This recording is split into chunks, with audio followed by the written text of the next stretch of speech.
ಒಂದು ಕಡೆ ಇಷ್ಟು ಗಂಭೀರವಾದ ಗೀತೆಗಳು, ಇಷ್ಟು ಶಾಸ್ತ್ರೀಯವಾದ ಹಾಡುಗಳು, ಮತ್ತೊಂದು ಕಡೆ ಎರಡು ಕನಸು ಚಿತ್ರದ ತಮ್ ನಮ್ ಮನಸ್ಸು ಮಿಡಿಯುತ್ತಿದೆ. ಅದು ನೋಡಿದ್ರೆ ಹೇಗೆ ಸಾಧ್ಯ ಅಂತ ಅನ್ಸುತ್ತೆ. ಅಂದರೆ ಆ ಒಂದು ಭಾವರಸ, ಅಂಥ ಒಂದು ಗಾಢವಾದ ಭಕ್ತಿರಸವನ್ನು ಶಿವಶಿವದಂಥ ಹಾಡನ್ನು ಹಾಡಿ ಇಂಥ ಒಂದು ಹಾಡಿನಲ್ಲಿ ಎರಡರಲ್ಲೂ ಪರಿಪೂರ್ಣತೆ ಇದೆ ಅಲ್ಲ, ಅದು ಹೇಗೆ ಅಂತ ಇವರು ಚಿ ಉದಯಶಂಕರ್ ಆ ವೀಣೆಯ ಆ ಬೀಟ್ಸ್ನ ನಾದವನ್ನ ಸಾಹಿತ್ಯದಲ್ಲಿ ಬಹಳ ಚೆನ್ನಾಗಿ ಹಿಡಿದಿದ್ದಾರೆ ತಮ್ ನಮ್ ಹಾಡಿನಲ್ಲಿ.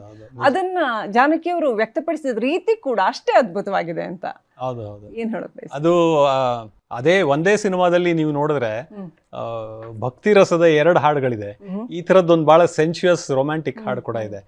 ಇಂದು ಎನೆಗೆ ಗೋವಿಂದ ನಿನ್ನಯ ಪಾದಾರವಿಂದವ ತೋರೋ ಮುಕುಂದನೆ, ಅದು ಭೈರವಿಗೆ ಘನವಾದ ರಾಗದಲ್ಲಿ ಶುರುವಾಗುತ್ತೆ, ಆಮೇಲೆ ರಂಜನಿಗೆ ಹೋಗುತ್ತೆ, ಮತ್ತೆ ಭೈರವಿಗೆ ಬರುತ್ತೆ.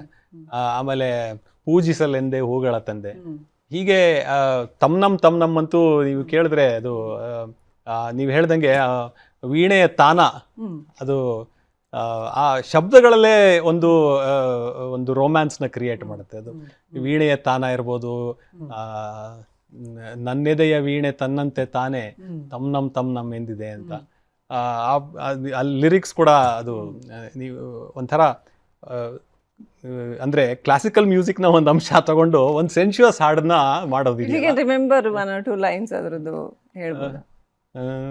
ನನ್ನೆದೆಯ ವೀಣೆ ತನ್ನಂತೆ ತಾನೇ ತಮ್ ನಮ್ ಎಂದಿದೆ, ತಮ್ ನಮ್ ನಾನನ ತಮ್ ನಮ್ ಎಂದಿದೆ.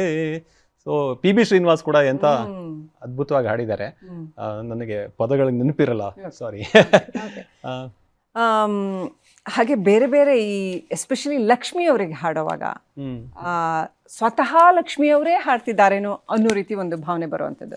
ಹಾಗೆ ಮಂಜುಳಾಗ್ ಹಾಡುವಾಗ ಮಂಜುಳಾ ಅವರೇ ಹಾಡ್ತಿದ್ದಾರೇನೋ ನಮಗೆ ಅಂತ. ಆ ವಾಯ್ಸ್ ವೇರಿಯೇಷನ್ ಪ್ರತಿ ವ್ಯಕ್ತಿಗೆ ಅವರ ವ್ಯಕ್ತಿತ್ವಕ್ಕೆ ಸೂಕ್ತವಾಗುವಂಥ, ಅವರ ಹಾವಭಾವಗಳಿಗೆ 100ಕ್ಕೆ 100 ಸೂಕ್ತವಾಗುವಂಥ ರೀತಿನಲ್ಲಿ ಹಾಡೋದು ಹೇಗೆ ಸಾಧ್ಯ ಆಗ್ತಾ ಇತ್ತು ಅವ್ರಿಗೆ?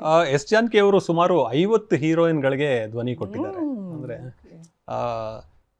ಅವರ ಹಾವಭಾವಗಳನ್ನ ಹೇಗೆ ಹಾಡ್ಬೋದು ಅಂತ ಅವರನ್ನ ಕಲ್ಪನೆ ಮಾಡಿಕೊಂಡು ಹಾಡಿದ್ದಾರೆ. ಈಗ ಹಂಗೆ ನೋಡಕ್ ಹೋದ್ರೆ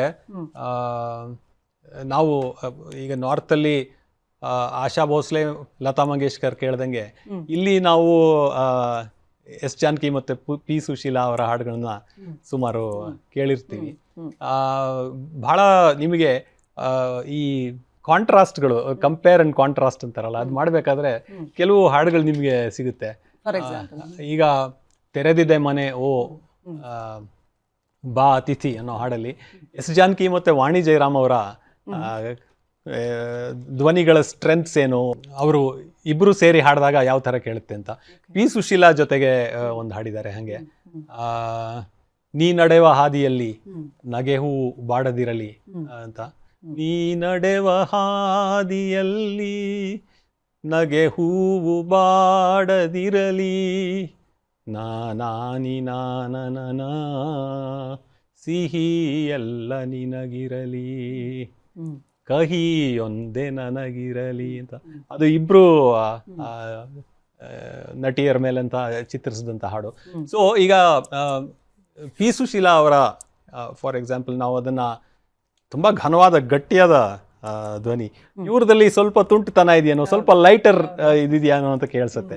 ಸೊ ಹಾಗೆ ನೀವು ನಮ್ಮ ದಕ್ಷಿಣ ಭಾರತದಲ್ಲಿ ತುಂಬಾ ಜನ ಬೇರೆ ಬೇರೆ ಸಿಂಗರ್ಸ್ ನೋಡಿದಾಗ ಕೆಲವು ಡಿಸ್ಟಿಂಕ್ಟಿವ್ ಆದಂತ ಗುಣಗಳನ್ನ ನೀವು ಗುರುತಿಸ್ತಾ ಹೋಗ್ಬೋದು. ಎಸ್ ಜಾನಕಿ ಅವರು ಹಾಗೆ ನೋಡಕ್ ಹೋದ್ರೆ ಬೇರೆ ಬೇರೆ ತರ ಮಾಡ್ಯುಲೇಷನ್ಗಳು, ಬೇರೆ ಬೇರೆ ತರ ಚಿಕ್ಕ ಮಕ್ಕಳ ತರ ಹಾಡೋದು, ಮಕ್ಕಳ ತರ ಹಾಡೋದು, ವಯಸ್ಸಾದ ಮಹಿಳೆ ರೀತಿನಲ್ಲಿ ಹಾಡೋದು ಮಾಡ್ತಾ ಇದ್ರು. ಸೊ ಹಂಗೆ ಅಂದ್ರೆ ಈಗ ಭಕ್ತಿ ರಸ ಇರುವಂತ ಹಾಡುಗಳು ಇರೋ ಸಿನಿಮಾದಲ್ಲೇ ನಿಮ್ಗೆ ತುಂಬಾ ಸೆನ್ಶುಯಸ್ ಆದಂತ ರೊಮ್ಯಾಂಟಿಕ್ ಆದ ಹಾಡುಗಳನ್ನು ಕೂಡ ಹಾಡಿದ್ದಾರೆ. ಹಂಗೆ ತುಂಬಾ ವರ್ಸಟೈಲ್ ಆದಂತ ಧ್ವನಿ ಅವ್ರದ್ದು. ಅವರು ಮತ್ತೆ ಅವ್ರು ಹಾಡಬೇಕಾದಾಗ ಕೂಡ ನೀವು ನೋಡಿದ್ರೆ ಅವರು ಸ್ಟೇಜ್ ಮೇಲೆ ಹಾಡುವಾಗ ಏನು ಹಾವಭಾವ ಕೂಡ ಇರ್ತಿರ್ಲಿಲ್ಲ, ಬಟ್ ವಾಯ್ಸ್ ಅಲ್ಲೇ ಎಕ್ಸ್ಪ್ರೆಷನ್ ಇರೋದು.